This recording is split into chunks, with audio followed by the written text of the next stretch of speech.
All right, well, it is a Hoosier hotspot known for its love of Santa Claus, so much so the city is named after him. That's right. This morning, Chuck is checking out many of the fun activities you can enjoy with your family there. Yeah, it's got something for everyone, especially the younger kids. And Chuck, you have even found a candy castle, we understand. Yeah, and you know, I didn't know this, Ben and Julia, but there in the early 1900s was going to be a 1,000 acre development. Right now, that building is Santa's Candy Castle. Now, it was originally funded by Curtis Candies, the maker of Baby Ruth and Butterfinger.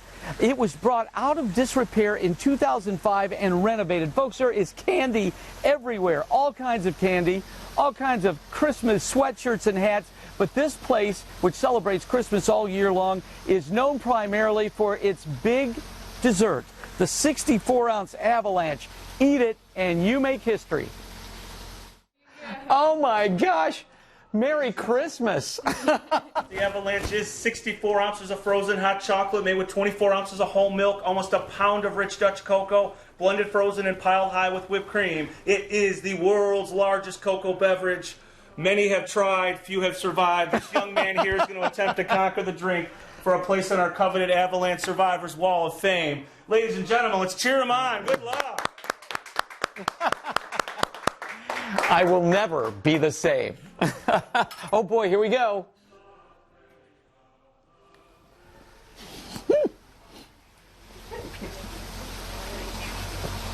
Julia, I know you're a little concerned at this point, and I want to tell you, my wife, my cardiologist, and my diabetes specialist, that's as much as I ate of this thing.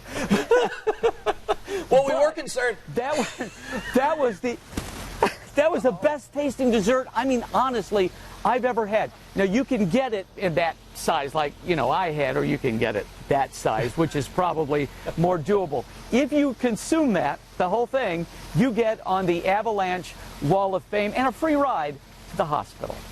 Yeah, you would go into diabetic shock. For our viewers that don't know, Chuck is diabetic, so God love you for trying it. And Chuck, I think we need to hire that guy for our Sunrise Hype Man. He was so excited about that delicious treat.